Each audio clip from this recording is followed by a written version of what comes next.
ভারতের যে দুরাচার, আমাদেরকে তারা আঙ্গুল দেখিয়ে বলেছে 3 মিনিটে আমাদেরকে দখল করবে, 3 মিনিটে তারা আমাদেরকে দখল করবে। আমরা বলতে চাই পূর্ব দিকে ভূমিকম্প আসতেছে, অলরেডি তাদের ঘরবাড়িতে ভূমিকম্প শুরু হয়ে গেছে, অলরেডি ভূমিকম্প শুরু হয়ে গেছে। কালকে তাদের চিৎকার আর আর্তনাদ আমাদেরকে কষ্ট দিয়েছে সত্যি, কারণ মুসলমানরা সবচেয়ে মানবিক। আমরা প্রতিশোধ নিতে জানি না। ভারত এবং পাকিস্তানের যুদ্ধ তো বলতে বলতে লেগেই গেল। এই যুদ্ধের অবসান ঘটবে কিভাবে? আমি প্রশ্নটাকে অত্যন্ত গুরুত্বের সাথে দেখি এবং আমি ইমানি চেতনা থেকেই এই বিষয়ে কথা বলতে চাই। আপনারা জানেন যে ভারত এবং পাকিস্তান দুই দেশের ভিতরে অনেকদিন ধরেই বিভিন্ন বিষয়ে বাকবিতণ্ডা চলছিল এবং সর্বশেষ এই বাকবিতণ্ডার পরে সর্বশেষ যুদ্ধ পর্যন্ত কিন্তু গড়িয়ে গেল। তো যুদ্ধের যে দৃশ্যপট এখন তৈরি হয়েছে, এই দৃশ্যপটে দাঁড়িয়ে আমরা আজকে পরিষ্কারভাবে বলতে পারি, নবী আলাইহিস সালাতু ওয়াস সালাম হাদিসের ভিতরে যেমন বলে গেছেন, আজকে 2025 সনে দাঁড়িয়ে আমি নবীজির হাদিসের সাথে পুরাপুরি মিল আমি দেখতে পাচ্ছি। 2025 সনের আজকের এই জুমআতে আমি পরিষ্কার একটা মিল দেখতে পাচ্ছি। নবী আলাইহিস সালাতু ওয়াস সালাম তিনি বলছেন, এমন একটা সময় আসবে তোমরা দেখবা অর্থোডক্স খ্রিস্টানদের সঙ্গে মুসলমানদের একটা চুক্তি হবে, ফায়াকদিরুন, অতঃপর চুক্তি ভঙ্গ হবে। অর্থোডক্স খ্রিস্টানদেরকে এখন আপনি পাবেন রাশিয়াতে। আজকে দেখেন পাকিস্তানের এই ইস্যুতে রাশিয়া কিন্তু মুসলমানের পক্ষে আছে, তুরস্ক মুসলমানদের পক্ষে আছে। এটা তো থাকাটা খুব স্বাভাবিক। রাশিয়া এখন পক্ষ নিয়েছে, তুরস্ক পক্ষ নিয়েছে, চীন পক্ষ নিয়েছে।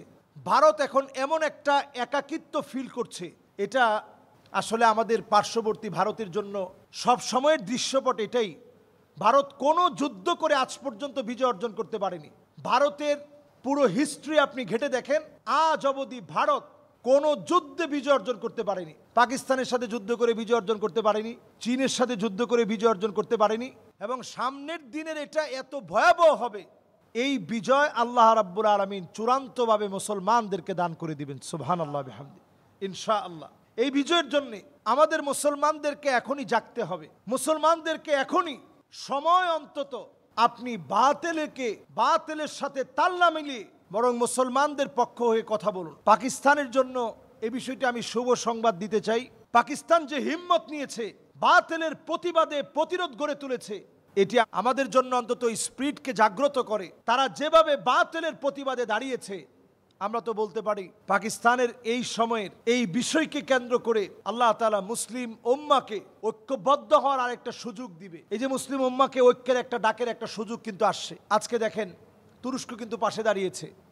অন্তত সারা পৃথিবীর মুসলমানরা যদি সায় দিয়ে পাশে থাকে, ভারতের যে দুরাচার, আমাদেরকে তারা আঙ্গুল দেখিয়ে বলেছে 3 মিনিটে আমাদেরকে দখল করবে, 3 মিনিটে তারা আমাদেরকে দখল করবে। আমরা বলতে চাই পূর্ব দিকে ভূমিকম্প আসতেছে, অলরেডি তাদের ঘরবাড়িতে ভূমিকম্প শুরু হয়ে গেছে, অলরেডি ভূমিকম্প শুরু হয়ে গেছে। কালকে তাদের চিৎকার আর আর্তনাদ আমাদেরকে কষ্ট দিয়েছে সত্যি, কারণ মুসলমানরা সবচেয়ে মানবিক।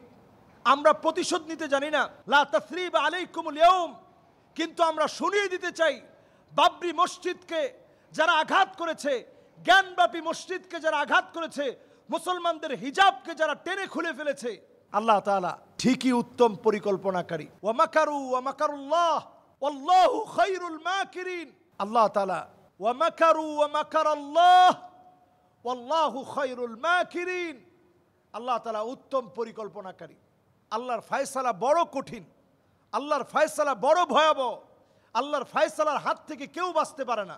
এজন্য আজকের এই জুমআতে আমরা পরিষ্কারভাবে বলি, ইনশাআল্লাহ মুসলমানের বিজয়, মুসলমানের এই বিজয়, আসন্ন এই বিজয় আপনারা ইনশাআল্লাহ দেখবেন।